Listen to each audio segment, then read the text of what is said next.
중국은 왜 절대 남중국해를 포기하지 않을까요? 정말로 그들이 이 바다의 주인일까요? 이 바다에는 도대체 무엇이 있길래 그런 걸까요? 그리고 왜 이렇게 많은 나라들이 이 바다를 두고 다투는 걸까요? 이 영상에서 그 이유를 알아보겠습니다. 먼저 지도를 한번 살펴봅시다.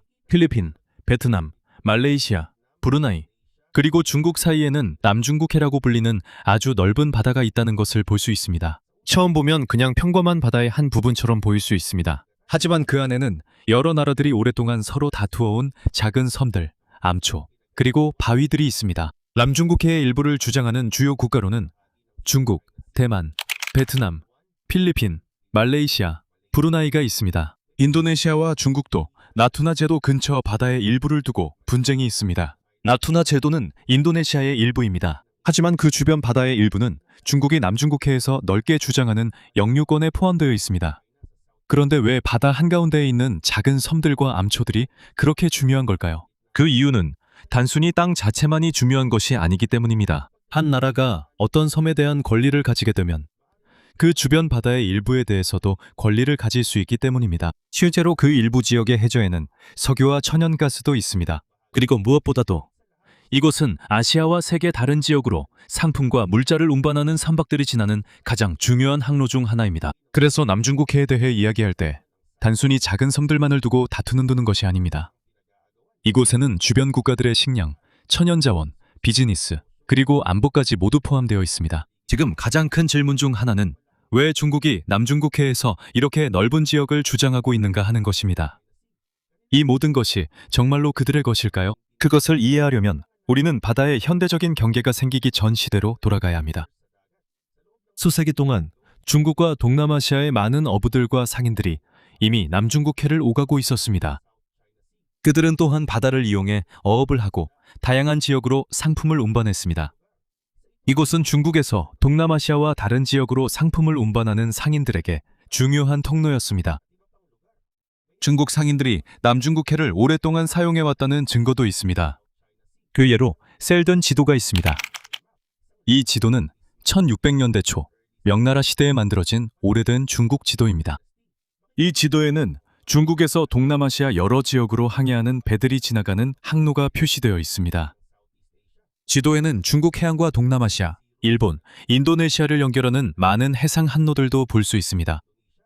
이것은 중국 상인들이 남중국해에 익숙하며 오랫동안 이 바다를 무역에 사용해왔다는 것을 보여줍니다. 옛 지도에서도 남중국해의 몇몇 섬들을 볼 수 있습니다.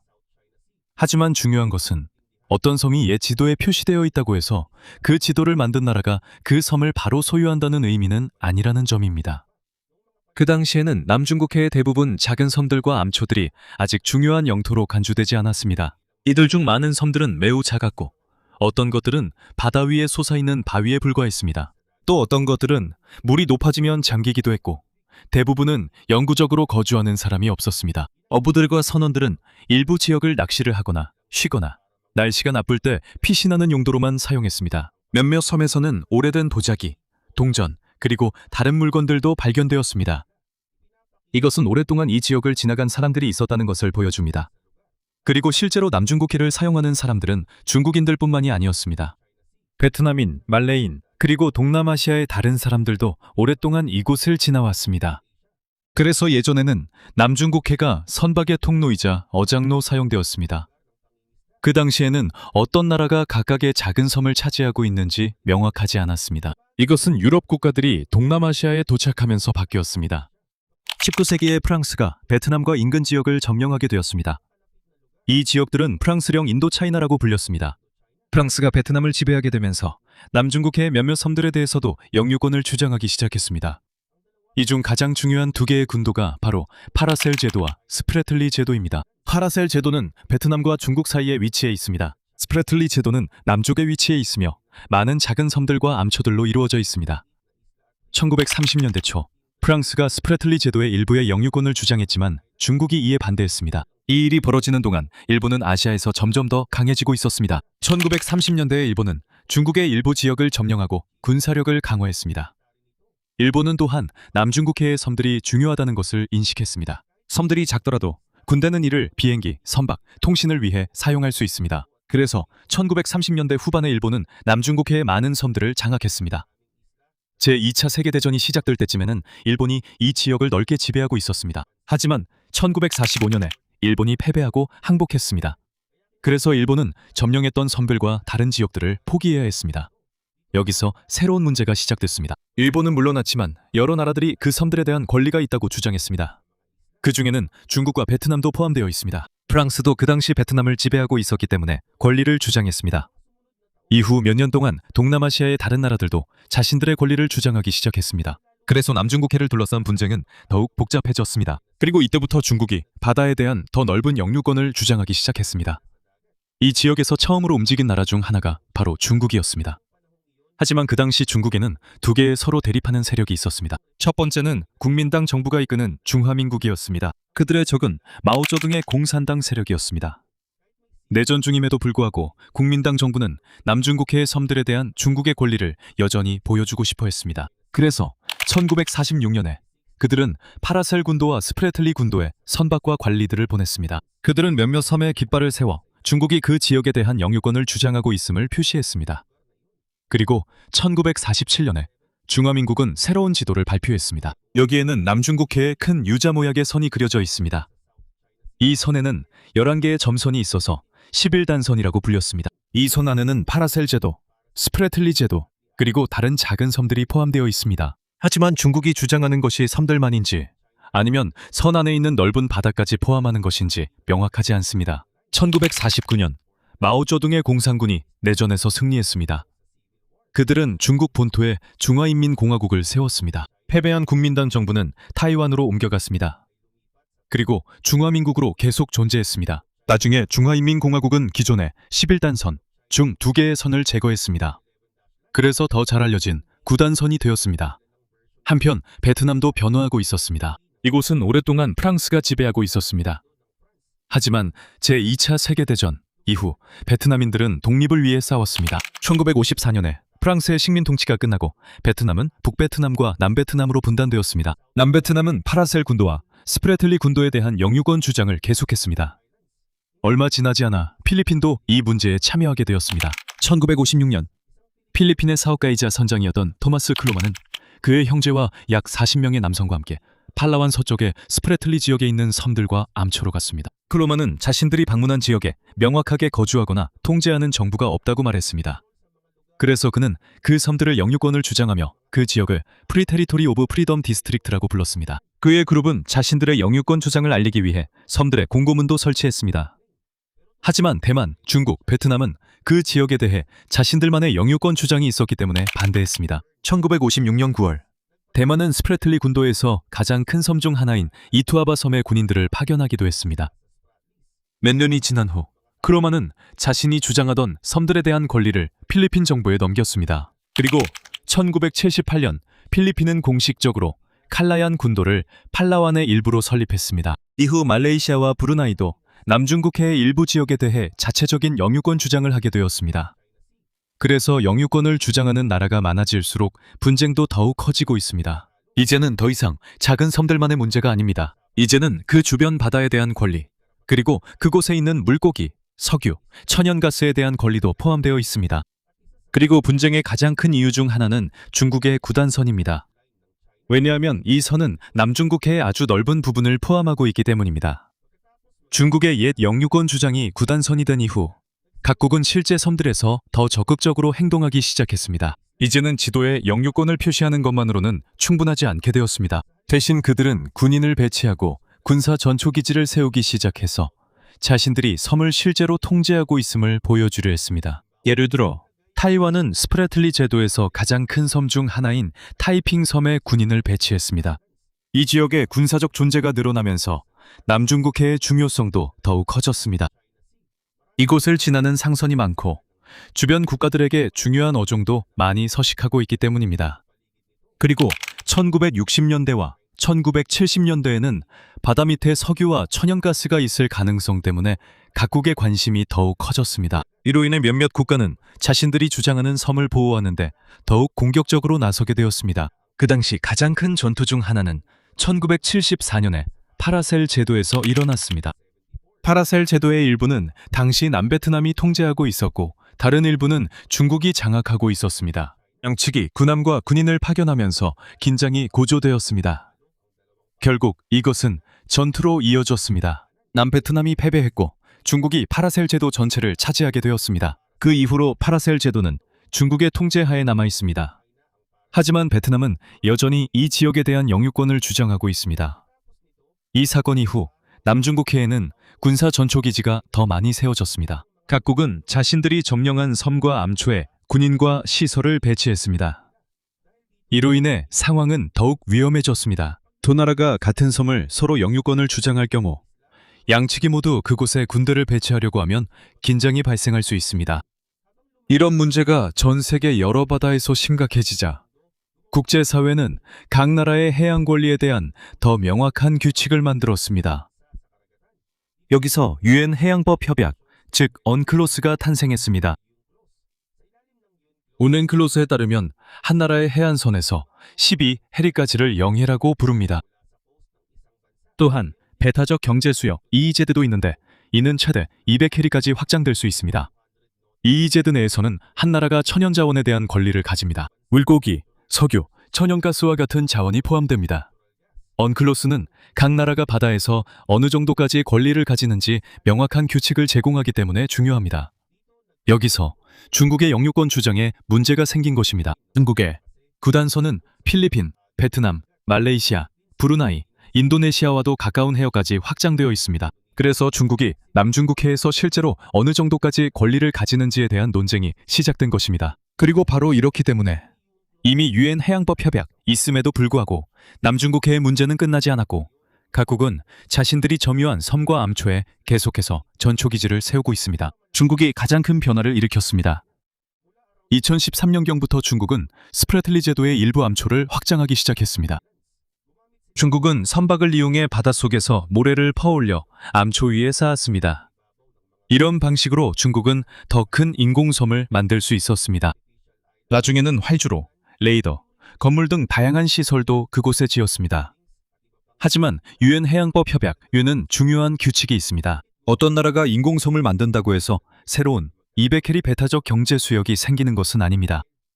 인공섬은 사람이 만들거나 확장한 섬입니다. 그래서 국제법상 인공섬은 자연섬이 가질 수 있는 동일한 권리를 부여받지 못합니다. 그리고 어떤 장소가 자연섬이라고 해도 자동으로 그곳에 자체 EEZ가 생기는 것은 아닙니다. UNCLOS에 따르면 어떤 바위가 정상적인 인간 거주나 자체적인 경제활동을 지원할 수 없다면 그 바위는 자체적으로 200해리 EEZ를 가질 수 없습니다. 이 규칙은 매우 중요합니다. 왜냐하면 스프래틀리 제도에서 분쟁이 있는 많은 지역들이 작은 암초와 바위에 불과하기 때문입니다. 이 때문에 그 지역에서 얼마나 넓은 해역을 주장할 수 있는지가 큰 의문이 되었습니다. 필리핀의 경우 이 문제는 심각해졌습니다. 왜냐하면 중국의 구 단선 일부가 필리핀의 배타적 경제수역 안까지 들어오기 때문입니다. 그래서 2013년에 필리핀은 이 문제를 유엔 해양법 협약 아래의 국제중재재판소에 제소했습니다. 필리핀은 모든 섬의 소유권을 누가 가지는지에 대해 재판소가 결정해달라고 요청하지는 않았습니다. 주요 질문은 각 나라가 유엔 해양법 협약 앙그로셀티이아라 바다에서 어떤 권리를 가지는지와 중국의 광범위한 해양 권리 주장이 합법적인지였습니다. 중국은 이 사건에 참여하기를 거부했습니다. 중국 정부는 재판소가 이 문제를 결정할 권리가 없으며 중국과 필리핀이 직접 논의해야 한다고 주장했습니다. 하지만 사건은 계속 진행되었습니다. 2016년 7월 재판소는 판결을 내렸습니다. 판결에서 가장 중요한 부분 중 하나는 구 단선에 관한 것이었습니다. 재판소는 중국이 유언클로스가 부여한 권리를 넘어서는 해역의 자원에 대해 특별한 역사적 권리를 가질 법적 근거가 없다고 밝혔습니다. 재판소는 또한 스프래틀리 제도에서 분쟁이 있는 지역들을 재판소 기준에 따라 검토했습니다. 그들이 스프래틀리 제도에서 조사한 섬들과 암초들은 200해리까지 미치는 독자적인 배타적 경제수역 EEZ를 가질 만큼 충분하지 않습니다. 하지만 이것은 재판소가 각 섬이 어느 나라에 속하는지에 대해 결정했다는 뜻은 아닙니다. 그것은 이번 사건의 범위에 포함되지 않습니다. 이 결정은 언클로스에 따른 해양 권리와 자원에 관한 것이지 섬들의 최종 소유권에 관한 것이 아닙니다. 하지만 중국은 그 판결을 받아들이지 않았습니다. 지금까지도 중국 정부는 역사와 그들만의 국제법 해석을 근거로 남중국해에 대한 주권과 해양 권리가 중국에 있다고 주장하고 있습니다. 그들은 2016년 중재 판결이 유효하지 않다고 계속 주장하고 있습니다. 여기서 남중국해 분쟁을 해결하는 것이 왜 이렇게 어려운지 알 수 있습니다. UNCLOS에 따르면 한 나라가 바다에서 가질 수 있는 권리를 어떻게 측정하는지에 대한 명확한 규칙이 있습니다. 하지만 중국에게는 그 섬들과 오랫동안 연결되어 있다고 주장하는 권리, 그리고 역사적 주장도 중요합니다. 한편 필리핀, 베트남, 말레이시아, 그리고 다른 나라들도 국제법과 자신들의 역사적, 영토적 주장을 이용해서 자신들의 입장을 방어하고 있습니다. 그래서 지금까지도 남중국해에는 한 나라 이상이 자기 땅이라고 주장하는 지역들이 있습니다. 그리고 해안경비대, 군함, 어선들이 같은 지역에서 움직이고 있기 때문에 아무도 전쟁을 시작하고 싶지 않아도 긴장이 생길 수 있습니다. 하지만 더 큰 질문이 있습니다. 만약 충돌이 피할 수 없게 된다면 어떻게 될까요? 백일이 부딪히거나 물대포를 쏘거나 길을 막는 일이 생긴다면요. 만약 실제로 총격전이 벌어지고 군인이 사망하게 된다면 어떻게 될까요? 이때 문제가 훨씬 더 위험해질 수 있습니다. 현재로서는 남중국해에서의 대부분의 긴장은 아직 직접적인 전쟁으로 이어지지 않았습니다. 대부분 해양경비대 선박들이 서로 마주치는 경우가 더 많습니다. 선박을 가로막거나 물대포를 사용하거나 충돌이 일어나거나 선박들이 너무 가까이 접근하는 경우가 있습니다. 그리고 때로는 선박이 파손되거나 사람들이 다치는 일도 발생합니다. 각국이 이런 행동을 하는 이유는 자신들이 해당 지역을 통제하고 있다는 것을 보여주고 싶기 때문이지만 동시에 바로 실제 전쟁으로 번지는 것은 원하지 않기 때문입니다. 하지만 이런 상황에는 문제가 있습니다. 좁은 지역에서 무장 선박과 군인들이 자주 마주치면 계획되지 않은 사고가 발생할 수 있습니다. 예를 들어 두 척의 배가 충돌할 수 있습니다. 한쪽은 상대방이 일부러 그런 행동을 했다고 생각할 수도 있습니다.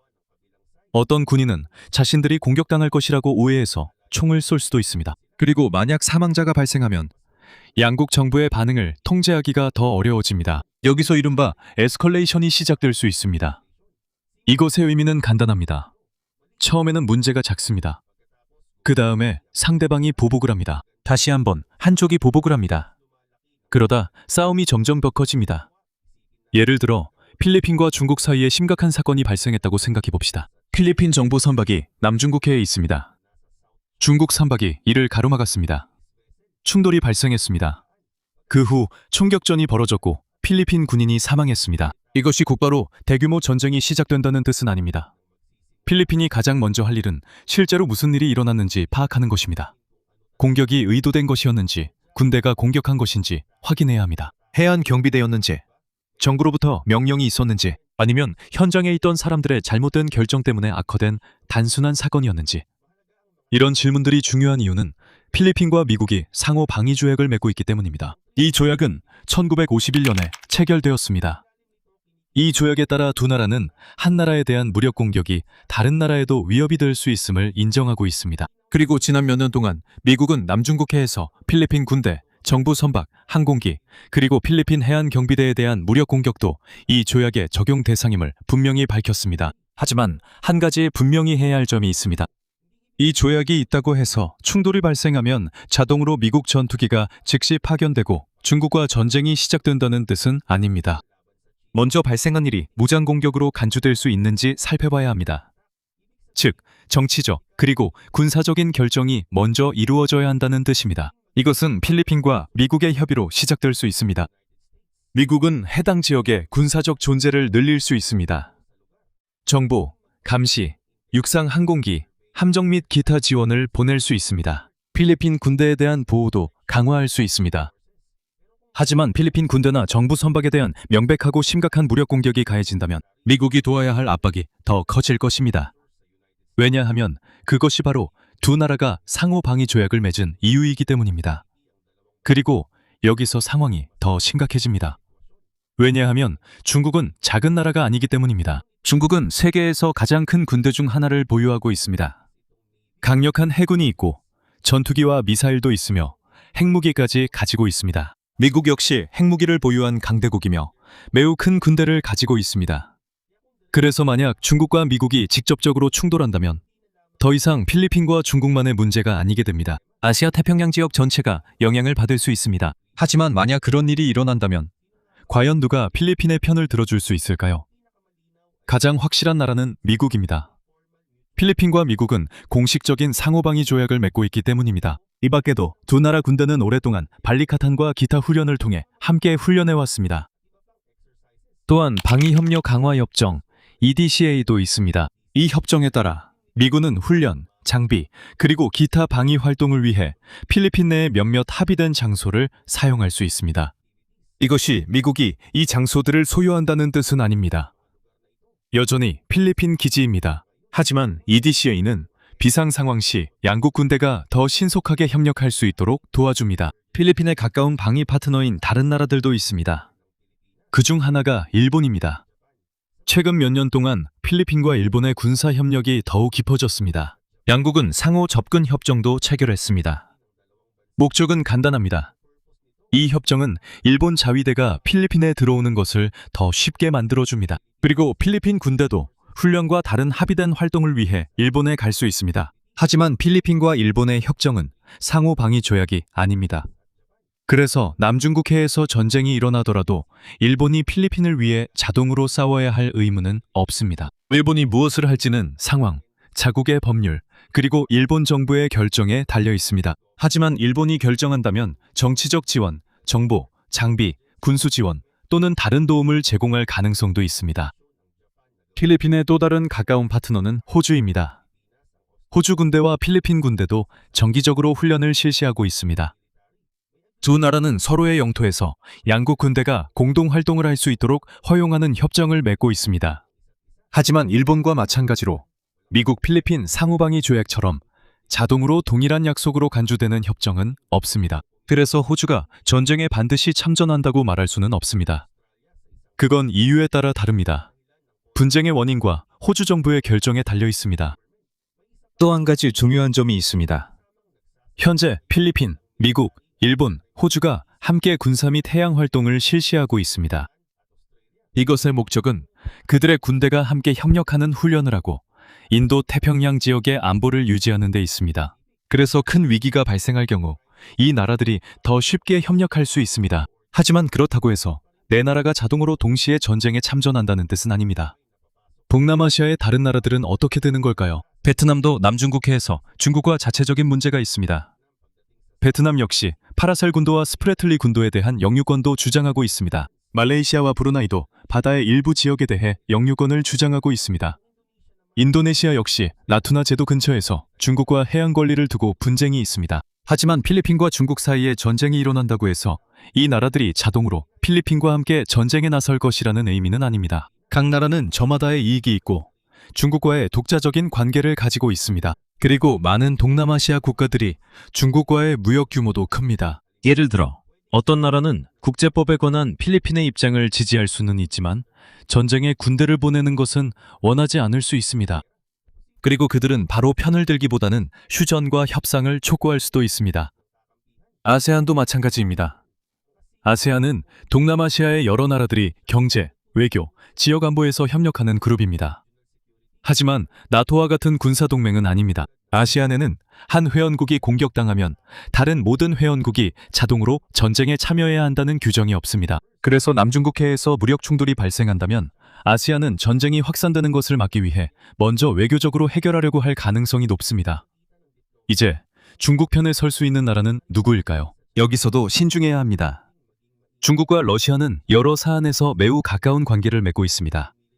두 나라는 군사, 경제, 정치적으로 깊은 협력을 하고 있고 정기적으로 군사 훈련도 함께 실시합니다. 하지만 이것이 러시아가 남중국해에서 중국을 위해 자동적으로 전쟁에 참여해야 한다는 의미는 아닙니다. 그래서 필리핀과 중국이 충돌하면 곧바로 중국과 러시아가 필리핀과 미국을 상대로 자동으로 연합할 것이라고 생각하는 것은 옳지 않습니다. 실제 지정학은 그렇게 단순하지 않고 훨씬 더 복잡합니다. 러시아가 외교적으로 중국을 지지할 수도 있고 경제적 또는 군사적 협력이 있을 수도 있습니다. 하지만 러시아가 실제로 전쟁에 참전할지는 또 다른 결정입니다. 중국과 북한도 가까운 관계를 맺고 있습니다. 두 나라는 우정과 상호 원조에 관한 오래된 조약도 가지고 있습니다. 하지만 여기서도 단순히 남중국해에서 해상 충돌이 발생했다고 해서 북한이 자동으로 군대를 파견한다는 뜻은 아닙니다. 그건 전쟁의 정확한 이유와 그들의 정부가 내릴 결정에 달려 있습니다. 그래서 누가 동맹이 될 것이냐고 묻는다면 가장 간단한 대답은 이렇습니다. 필리핀 편에서는 미국이 가장 명확한 조약 의무를 가지고 있습니다. 일본과 호주는 가까운 방위 파트너이며 도울 수 있습니다. 하지만 그들이 전쟁에 자동으로 참전하는 것은 아닙니다. 베트남, 말레이시아, 브루나이, 인도네시아도 남중국해에서 자신들의 이익이 있습니다. 하지만 그들은 필리핀을 위해 싸울 의무는 없습니다. 중국 측에는 러시아와 북한과 같은 가까운 파트너들이 있습니다. 하지만 그 나라들도 자동으로 참전하는 것은 아닙니다. 그리고 여기서 우리는 더 큰 질문에 답할 수 있습니다. 남중국해에서 전쟁이 일어나면 어떻게 될까요? 바로 3차 세계대전이 되는 것은 아닙니다. 작은 무력 충돌이 곧바로 3차 세계대전으로 이어지지는 않습니다. 어떤 암초나 섬에서 제한된 전투가 벌어질 수도 있습니다. 그리고 두 나라가 그 후에 멈출 수도 있습니다. 다른 정부가 중재에 나설 가능성도 있습니다. 긴급회의가 열릴 수도 있습니다. 문제가 더 커지지 않도록 함선들이 철수할 가능성도 있습니다. 사실 지금 군인들과 외교관들이 하는 일의 큰 부분은 더 큰 전쟁이 일어나는 것을 막기 위한 것입니다. 하지만 만약 계속해서 상황이 악화된다면 더 위험해질 수 있습니다. 예를 들어 필리핀 선박이 공격을 당하고 그 다음에 미국이 개입하게 된다면 말이죠. 만약 중국이 미국 선박을 공격한다면, 그리고 미국이 중국 군사기지에 보복한다면, 또 더 많은 나라들이 군대를 파견하기 시작한다면 상황은 더욱 심각해질 것입니다. 그렇게 되면 분쟁이 확산될 수 있습니다.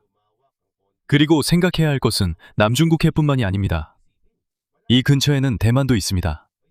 중국과 미국은 대만 문제로도 큰 긴장을 겪고 있습니다. 그래서 남중국해에서 큰 전쟁이 일어나고 동시에 대만에서도 위기가 발생한다면 상황을 통제하기가 훨씬 더 어려워질 것입니다. 서태평양 여러 지역에서 전투가 벌어질 수 있습니다.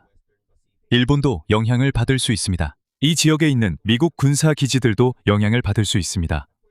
그리고 미국과의 방위 협력을 위해 사용되는 필리핀 자체도 직접적으로 영향을 받을 수 있습니다. 하지만 핵무기나 제3차 세계대전까지 가지 않더라도 남중국해에서 큰 전쟁이 일어나면 그 영향은 이미 엄청날 것입니다. 첫 번째는 해상 운송입니다. 남중국해는 국제무역에 있어서 매우 중요한 통로입니다. 이곳을 통해 수많은 컨테이너선과 유조선이 석유, 원자재, 그리고 다양한 제품을 운반합니다. 전쟁이 발생하면 상업 선박들이 분쟁 지역을 피할 수 있습니다. 몇몇 선박의 항로가 더 길어질 것입니다. 연료비와 보험료도 더 높아질 것입니다. 그리고 제품 운송 비용이 오르면 물가도 오를 수 있습니다. 이 영향은 필리핀과 중국뿐만 아니라 다른 나라들도 느끼게 될 것입니다. 일본, 대한민국, 인도도 영향을 받을 수 있습니다. 이들 국가는 이 지역의 해상 운송로에 의존하고 있습니다. 필요한 원자재와 전자부품이 제때 도착하지 않으면 공장들도 문제를 겪을 수 있습니다. 유조선이 지연되면 석유 가격도 오를 수 있습니다. 연료 가격이 오르면 교통비, 식료품, 기타 상품 가격도 함께 오를 수 있습니다. 두 번째는 어업입니다. 남중국해 주변 국가의 수백만 명이 바다에서 음식과 일자리를 얻으며 살아가고 있습니다. 이 지역의 일부가 전쟁 지역이 되면 어부들이 쉽게 바다로 나갈 수 없게 됩니다. 그들의 생계가 사라질 수 있습니다. 시장에 공급되는 생선도 줄어들 수 있습니다. 세 번째는 평범한 필리핀 사람들에게 미치는 영향입니다. 만약 큰 군사 충돌이 발생한다면 필리핀의 모든 지역이 전장이 된다는 뜻은 아닙니다. 하지만 경제에 영향을 줄 수 있습니다. 연료 가격이 오를 수도 있습니다. 무역이 느려질 수 있습니다. 관광이 줄어들 수 있습니다. 여러 가지 문제가 생길 수 있습니다. 일자리와 사업에도 영향을 줄 수 있습니다. 그리고 전쟁이 정말 커진다면 필리핀의 군사기지, 공항, 항구도 매우 중요해질 것입니다. 그래서 각국이 그런 상황까지 가는 것을 원하지 않는 이유가 아주 큽니다. 그리고 중국과 미국 사이의 어떤 전쟁이든 더욱 위험하게 만드는 또 다른 요소가 있습니다. 두 나라 모두 핵무기를 가지고 있습니다. 하지만 바다에서 교전이 벌어진다고 해서 바로 핵폭탄을 사용할 거라는 뜻은 아닙니다. 핵무기를 사용하는 것은 매우 큰 결정입니다. 양국 모두 핵전쟁이 시작되면 어디서 끝날지 알기 어렵다는 것을 알고 있습니다. 그래서 어떤 충돌이 일어나더라도 우선은 그 갈등을 제한하려고 할 가능성이 더 높습니다. 진짜 위험은 오판입니다. 즉, 한쪽이 상대방의 행동을 잘못 이해한다는 뜻입니다. 예를 들어, 한 나라는 어떤 군사 행동이 단순한 경고라고 생각할 수 있습니다. 하지만 다른 나라는 그것을 대규모 공격 준비로 오해할 수 있습니다. 그래서 그 나라도 공격할 준비를 하게 됩니다. 첫 번째 나라도 그것을 보고 자신의 의심이 맞았다고 생각하게 됩니다. 이런 식으로 원래는 어느 나라도 큰 전쟁을 시작할 의도가 없었더라도 전쟁이 커질 수 있습니다. 이것이 바로 군대와 정부 간의 소통이 매우 중요한 이유입니다. 바다에서 충돌이 발생했을 때 그것이 사고인지 의도적인 공격인지 신속하게 파악해야 합니다. 누군가가 발포했을 때 그 결정이 현지 지휘관의 판단인지 아니면 중앙정부의 명령인지 알아내야 합니다. 왜냐하면 때로는 대화할 수 있는 짧은 시간이 작은 사건과 큰 전쟁의 차이를 만들 수 있기 때문입니다. 그래서 누가 이길 것인가 라는 질문도 단순하지 않습니다. 중국은 남중국해가 자국 해안과 가까워서 매우 강력합니다. 중국은 본토와 섬에 세운 기지를 활용해 전투기와 미사일을 운용하기가 훨씬 더 쉽습니다. 하지만 미국도 강력합니다. 바다와 하늘에서요. 미국은 태평양의 거대한 동맹 네트워크와 군사기지를 보유하고 있습니다. 그리고 그 중에는 필리핀이 포함되어 있는데 필리핀은 남중국해와 대만에 가까워 위치가 매우 중요합니다. 그래서 만약 큰 전쟁이 일어난다면 한쪽이 빠르게 승리하는 단순한 시나리오는 없습니다. 양측 모두 많은 군함과 항공기를 잃을 가능성이 있습니다. 수천 명의 군인이 희생될 수도 있습니다. 그리고 명확한 승자가 나오기도 전에 이미 이 지역 전체의 경제와 안보에 큰 피해가 발생할 것입니다. 그래서 가장 중요한 점은 누가 더 강하냐가 아닙니다. 더 중요한 질문은 그들이 누가 더 강한지 실제로 확인해야 하는 지점까지 가지 않도록 어떻게 막을 수 있느냐입니다. 현재 필리핀은 미국, 일본, 호주와의 방위 협력을 계속 강화하고 있습니다. 이와 동시에 중국도 남중국해에서의 존재감을 계속 강화하고 있습니다. 하지만 양측 모두 군사 준비를 강화하고 있다고 해서 전쟁을 원한다는 뜻은 아닙니다. 수많은 삼박과 군인, 그리고 경쟁적인 영유권 주장이 있는 곳에서 강력한 군사력은 억지력으로도 사용됩니다. 즉, 상대방에게 당신을 공격하면 대가가 너무 크다는 것을 보여주고 싶은 것입니다. 문제는 양측이 모두 이렇게 할 때 더 많은 군사력이 서로 대치하게 된다는 점입니다. 그래서 남중국해는 여러 나라들이 두 가지를 동시에 하는 곳과 같습니다. 그들은 만일의 사태에 대비해 준비하고 있는 것입니다. 하지만 동시에 그들은 전쟁이 일어나는 것도 막으려고 하고 있습니다. 그리고 여기서 우리가 처음부터 이야기했던 작은 섬들과 암초들이 왜 그렇게 중요한지 알 수 있습니다. 그 섬들이 땅이 넓어서가 아니라 여러 나라의 무역, 식량, 에너지, 군사안보에 중요한 바다 한가운데에 위치해 있기 때문입니다. 이 암초들 중 하나에서 잘못된 결정이 내려지면 그것은 작은 국지적 사건으로 남을 수 있습니다. 하지만 잘못된 결정이 연이어 일어난다면 이는 필리핀과 중국을 더 큰 갈등으로 끌어들일 수 있습니다. 그리고 필리핀은 미국과 조약을 맺고 있고 많은 다른 나라들도 이 지역에 이해관계가 있기 때문에 그 영향은 남중국해를 넘어 더 넓게 퍼질 수 있습니다. 이것이 자동으로 제3차 세계대전으로 이어진다고 말할 수는 없습니다. 하지만 바로 그 점이 남중국해 분쟁이 심각한 이유입니다. 최악의 시나리오에서는 단순한 작은 암초를 둘러싼 다툼이 세계에서 가장 강력한 군사 강국들 사이의 대립으로 이어질 수 있습니다.